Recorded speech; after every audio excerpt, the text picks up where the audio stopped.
This episode of Startup Insider is made possible by Complimar Partners, a leading global supply chain provider for logistics and packaging solutions.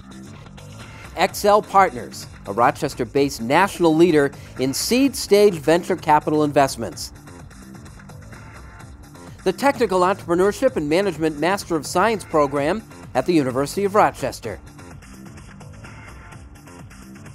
And this episode's featured sponsor, the Saunders College of Business at the Rochester Institute of Technology.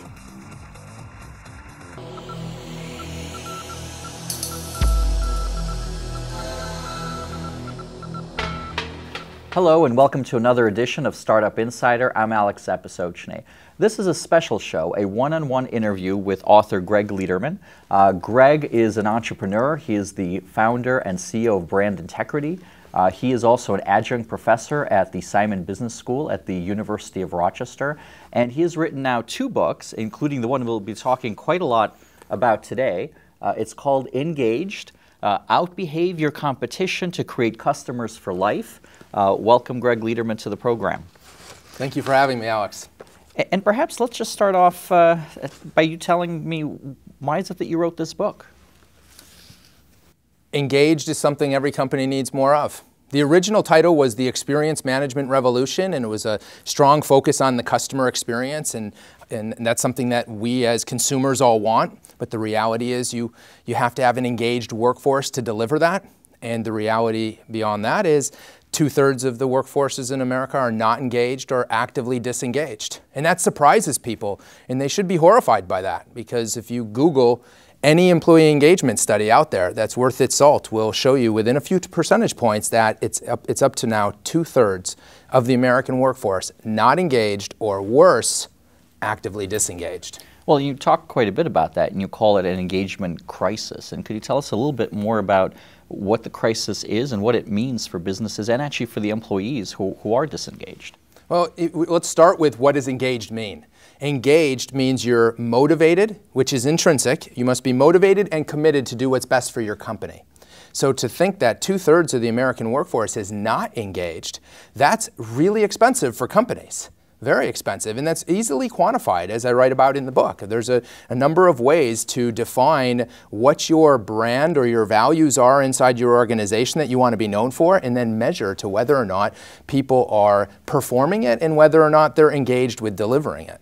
Now, what's funny, I think, to me and to others is people talk all the time, business leaders, and they ask questions like, well, what's your biggest asset? And they always say, oh, it's the employees, it's the employees. So it's actually pretty amazing to think that either they are not really following up on the things they're talking about, or they're just completely misunderstanding what the effects are of how they're supposedly valuing their employees. It's a big misnomer to just say employees are your greatest asset. In my first book, I did the 10 truths to achieving brand integrity. And one of the truths was employees are not your greatest asset. And every now and then someone would push back and say, you know, I don't agree with truth number 7. Of course employees are our greatest asset. And I always knew they hadn't read the book. And because the reality is, not every employee is your greatest asset, but the ones that are engaged, they're motivated and committed to doing what's best for your company, those are your greatest asset. But if 2/3 of your workforce, or even half or 1/3 of your workforce is not engaged, it's really expensive. They decrease productivity, they decrease morale, and we as consumers ultimately feel that when we're purchasing goods and services. Now, do you have a sense as to financially, what does it mean for a company if a certain percentage of the workforce is unengaged? I mean, is there a way to quantify the cost of it? You know what? I see these studies that come out. I think last year it was somewhere between $300 and $500 billion of lost productivity in America because of not engaged people. I have no idea how they come up with those numbers. But I know our clients are measuring engaged using the Engaged Index that I write about in the book. It's 4 simple questions that all get at the motivation and commitment level in different ways. And then they're able to figure out groups of people, a score, how engaged they are and how not engaged they are. Now, one of the reasons I was personally very interested in speaking with you is because, I mean, we're filming this particular show in Rochester, New York, and the show is aimed at certainly startups, but really at companies of all sizes. And one of the things that certainly we here in Rochester or other maybe smaller or medium-sized cities will never have perhaps certain types of resources that a New York City might have or Silicon Valley for certain types of businesses. But this is one of those areas, getting your employees engaged, where in reality, anybody, anywhere can basically strive to be the industry leader in engaging their employees, providing a customer experience. And it's really surprising. Why do you think that not enough people really look at that perhaps as the number one thing they should be striving for when they grow a business, as opposed to, oh, I'll come up with the new service line or the new product? You know, it's a really interesting question. I did an interview about a month ago and I was asked another interesting question that ties in with this. Someone said, you have a lot of statistics and facts that you've put in your book. What's the one that surprised you the most? And I thought for a second and I said, you know, there's one stat that really shocked me. And it was a study done by the Economic Intelligence Unit that cited that 84% of executives cite the lack of engagement or the lack of employees caring as a top 3 threat facing the growth of their business. And I thought, well, so they know that this is something that is expensive, it's costly. But there's other stats that show that 70-some-odd% of businesses have no engagement strategy. I don't know what the answer to that is, other than the smaller companies, if you're in a startup situation, much easier to create an engaged workforce. When you get into the larger organizations, 500, 1,000, tens of thousands of employees, you end up with management that is not aligned on what is engagement and what does it mean to truly drive an engaged workforce. And most of the time, it's a lack of the tools and techniques they just don't have. Whether it's how to hire for the engaged worker, how to do the right performance conversations, how to do employee recognition effectively. They've got this toolbox that they wish was filled with tools for creating an engaged workforce, but sometimes the companies aren't providing those tools and techniques. Well, we talked about what are the downsides of not being engaged. What are the benefits of being engaged? Before we get into some of the toolbox Well, just think for a elements. moment. Just take a moment and think of companies you love to do business with. What is it they're doing? I mean, the companies we truly love to do business with, their people know what their branded experience is, as I write about in the book. They understand the core values and how to do it. And they do it consistently. And we love doing business with those companies because their people are outbehaving the competition. Not just outperforming, they're outbehaving to outperform.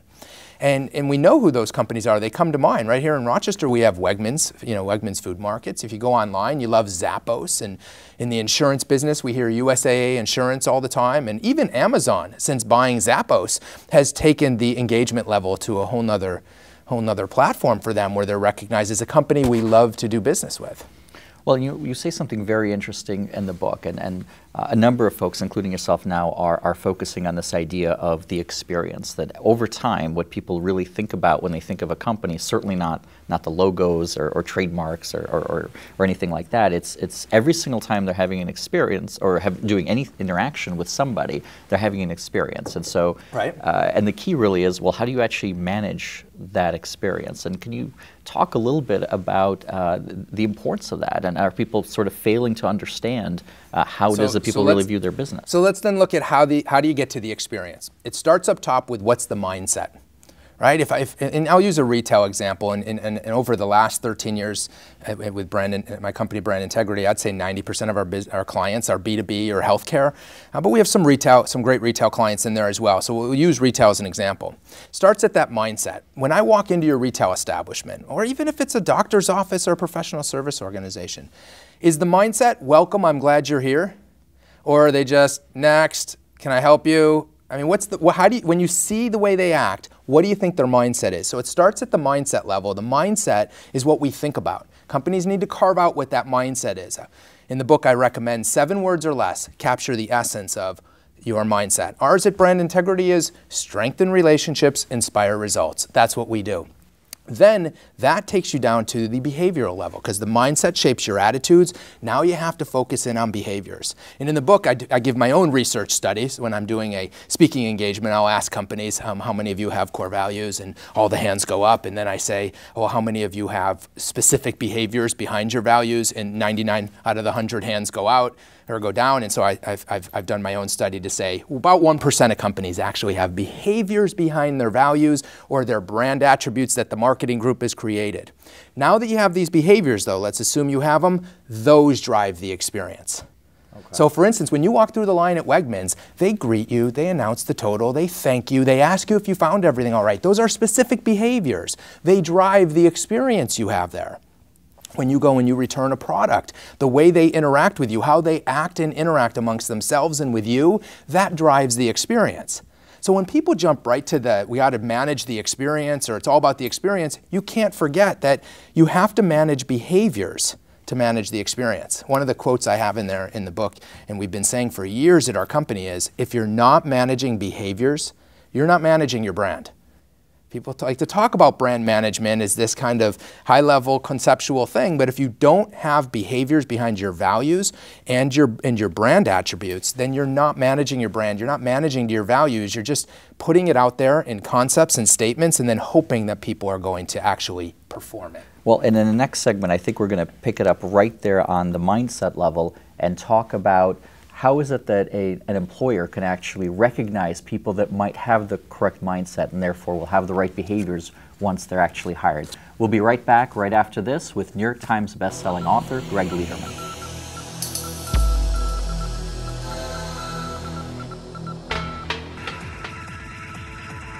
This episode's featured sponsor is the Saunders College of Business at the Rochester Institute of Technology. Saunders works in partnership with RIT's Entrepreneurial Venture Creations Incubator and #1 ranked Albert J. Simone Center for Student Innovation and Entrepreneurship to integrate business education with RIT's world-leading technical and creative programs.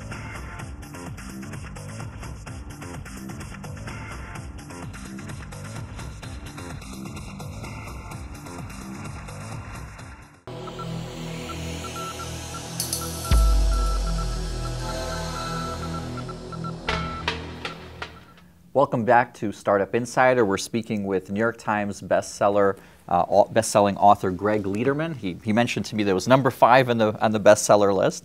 And on top of that, another accolade for this book is it was picked as one of the 30 best business books of 2013 by Soundview Summaries. So not only are a lot of people buying it, a lot of people actually enjoy it and I believe it's a quality book, as I do. Thank goodness, exactly. We left off a while ago, or before the break, talking about mindset. And I'd like to talk during this segment a little bit about how does a company, whether it's small or large, how do they figure out whether a prospective employee that they're interviewing actually has the right kind of mindset that will prove to create the culture they want once they're actually aboard?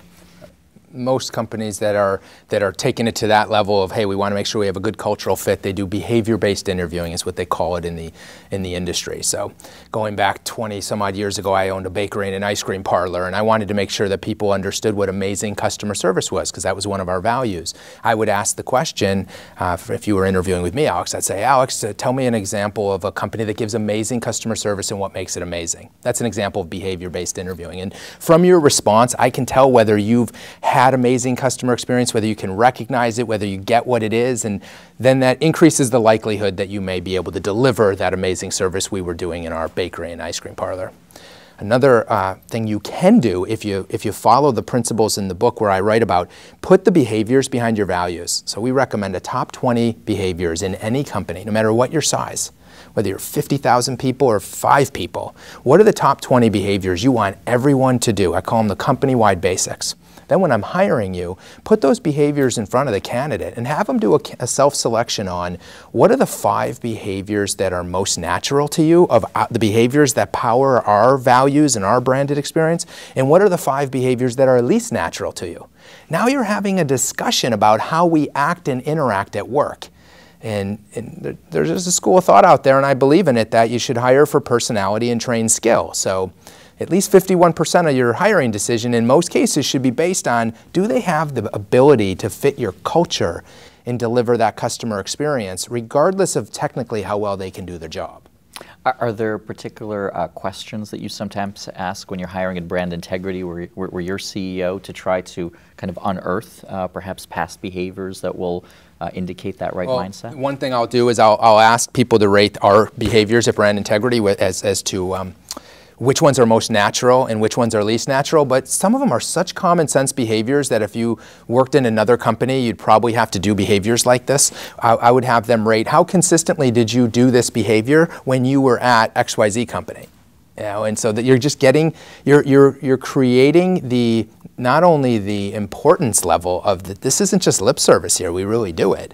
And you're also getting a feel for whether they know how to actually, whether they're going to be able to perform the experience. See, that's really interesting. So at the company where I'm at, one of the questions that we sometimes ask is, what is the role of work in your life? And it's obviously a very open-ended question. And what we're trying to really get to understand is, as a human being, is this a person that's going to basically come in, you know, put on their work face, do their thing, and do okay, and then go home and kind of not care? And certainly we want to figure that out. There are, of course, worse behaviors than that. Or is this somebody that basically takes kind of pride in who they are all day long, whether they're home with their family or at work with their coworkers? And it's actually quite a revealing set of answers that we get from that. And at least from our experience, oftentimes there seems to be a correlation between people who are just good people, the kind of people you just want to spend time with, and people who end up being a great cultural fit and people who care about the customer and their colleagues. I mean, from your work both within brand integrity and otherwise, are there other kind of stories or questions or examples perhaps of backgrounds that you didn't expect to, but they gave people that kind of mindset, that kind of ability to really be great once they were hired? I think at the interviewing process, you want to make sure that you're communicating what is our brand, what is our values, what's important to us, so that they can decide whether they'd be a good cultural fit, and you're trying to figure that out from them.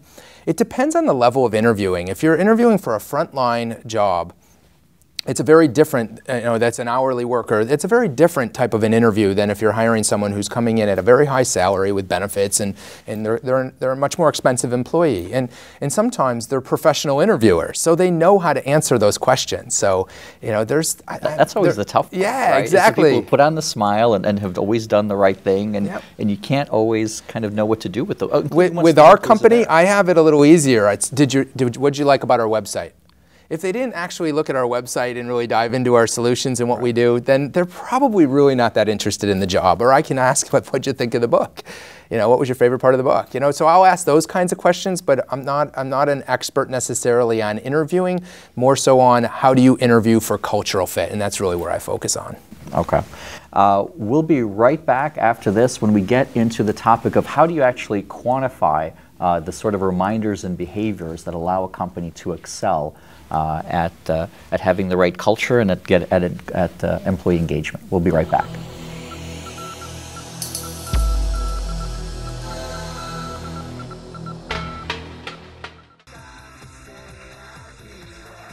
This program is sponsored by Complimar Partners, a leading provider of fulfillment and packaging services, assembly distribution, direct mail, and reverse logistics solutions. Complimar enables its customers to reduce cost, lower inventory, and improve performance. XL Partners, a venture capital fund that invests in seed-stage, high-tech startups in upstate New York. XL was formed in partnership with the University of Rochester and the state of New York and invests in life sciences, materials, energy, IT, and software. And the Technical Entrepreneurship and Management Program at the University of Rochester. The Team Masters Program is for business-savvy engineers who want to go beyond invention.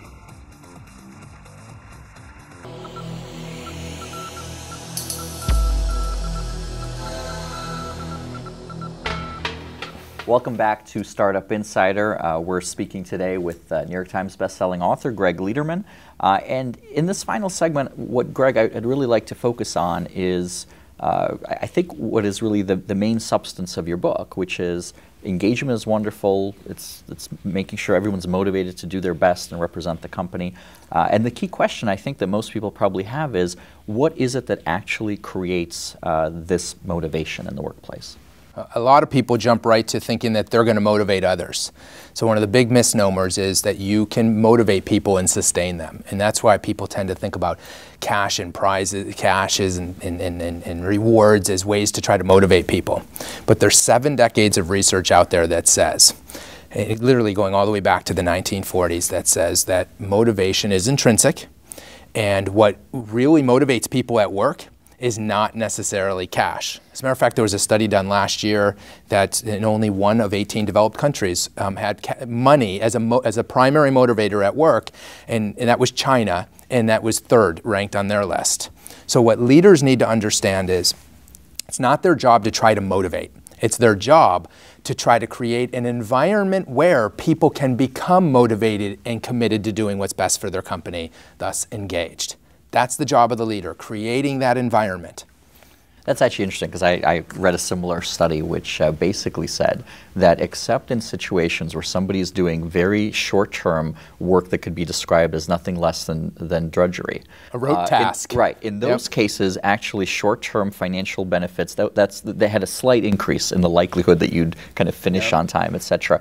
And actually in many other areas, especially areas where people need to be creative in some way, and certainly customer service, for instance, is in many ways it's a creative process. How do I make them as happy as possible with what we're doing? I mean, these are, in most of those cases, it was actually counterproductive to try to equate someone's effort to just saying, you do this, I'll give you a little bit extra money. And that's such a small percentage of actual jobs out there. I mean, you're talking about a few percentage of jobs out there maybe have that's just a rote task over and over again. The rest requires some creativity, a human element, being a human being, and that's actually interacting with others. And so you need to have that engaged level in your organization and be able to know what that level is inside your organization. So what are some typical rewards that actually do work and do motivate? Well, if you look back at the studies of what creates that environment for motivation in the workplace, and you look at studies that when people are asked what motivates you, because it's intrinsic motivation, it's the same 3 categories,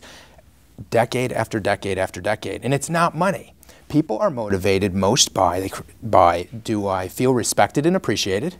Do I have a good relationship with my boss? And do I feel like I'm making progress towards meaningful work? Do I have purpose in my work? Those fall in the top 3 time and again, study after study after study. But what companies do, because maybe it's maybe it's too political in an organization, or there's a lack of emotional intelligence. I don't know what the answer is, but so many companies think it's all about money and rewards.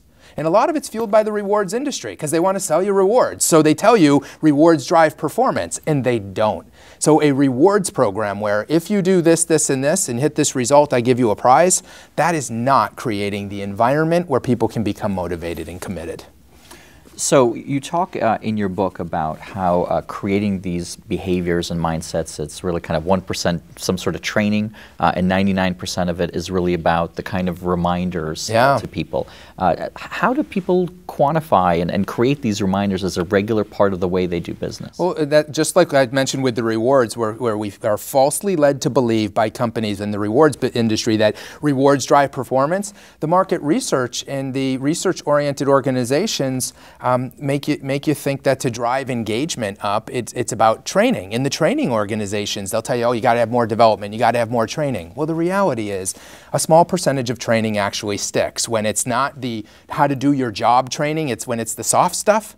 The soft stuff really is the hard stuff in many cases. It's the conversation skills, the human element, how to interact with customers, how to interact with your colleagues and coworkers. The reality is 1% of the success comes from training. You've got to do the initial training on the common sense, how do we live our brand, how do we live our values.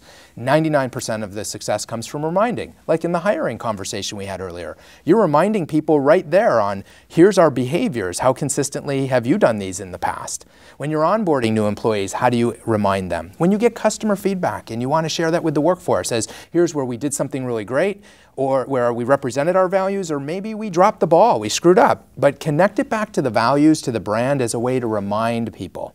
And the number one way that our clients are reminding the workforce is simply capturing successes of when people are living it and doing it well, nominate them so it goes to their manager for an approval, and then it gets shared throughout the enterprise. Strategically recognizing people.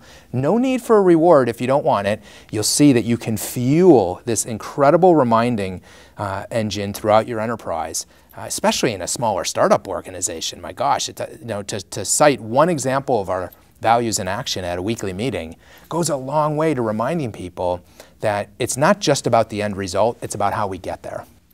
Now, the companies that you think do this in the best possible way, how is it that they are judging the leadership and the managers within the company to make sure that they're actually recognizing the people underneath them? So our clients are measuring their culture in a couple of different ways. One, they quantify their culture by measuring how consistently are we doing the behavior. So our clients have their entire workforce rate how consistently are others doing these behaviors. Others around you, and they get a confidential score on behavior consistency by work group and work area. And they also measure through a tool called the Engaged Index, which is 4 questions employees answer, and they do it twice a year, that tell you how engaged they are. And you can now see how engaged and how consistently they're living the brand or living the values in every single area. That creates the management visibility. So if you're a manager in Department B and you're a manager in Department C and one has high engaged scores and high behavior consistency among their people and one does not, those managers now either need to be, this manager in Department B over here has to be coached up or coached out of the organization. Now, what proportion of companies actually do what you're saying, which is, as opposed to having their annual review of everybody, are doing this sort of real-time monitoring and really saying this is valuable, you got to measure it? So few. It's amazing. We invented this process of define the behaviors, measure the consistency based on viewpoint of others. All I can tell you is no company has ever started doing it and stopped doing it. Every client we put it in front of starts it and continues doing it. But I don't see other companies doing it. They're still doing these outdated, traditional, and relatively ineffective employee satisfaction studies. What do you think of your boss? And do you like our benefits? And all important information, but you can get it in a conversation if the manager has that toolbox we talked about earlier filled up with the right tools. They should be conversing with employees to get more of that information. Well, are there, I mean, the conversing is obviously key. Are there other behaviors that entrepreneurs, leaders, managers, that are really essentially best practices for them to be able to recognize people most effectively, to be able to drive engagement? Yeah, for one, again, when I'm doing in front of an audience speaking at a conference or a company, and I have a whole lot of managers in the room, I always say to them, look, is there anyone here that can't capture one example per week of someone demonstrating your company values that you could share at a team meeting or share among colleagues or just somehow facilitate throughout your organization? And the reality is everyone in the audience is sitting there going, no, of course I could. I could spend 3 to 5 minutes a week just thinking about where did we live it? Capture that example and share that. That is an incredibly powerful reminder. It costs nothing, and it drives that environment where people become more motivated and committed. And it drives, because remember that first thing I listed as what creates motivation in the workplace for people is, do I feel respected and appreciated? Do I have a good relationship with my boss? Do I feel like I'm making a difference, doing meaningful work? That capturing and sharing of success hits on that, and there's no reward needed. That's a great place to leave it. Well, thank you very much, Gregg Lederman. Again, author of Engaged, available at bookstores, at Amazon.com. And this has actually been a very valuable conversation.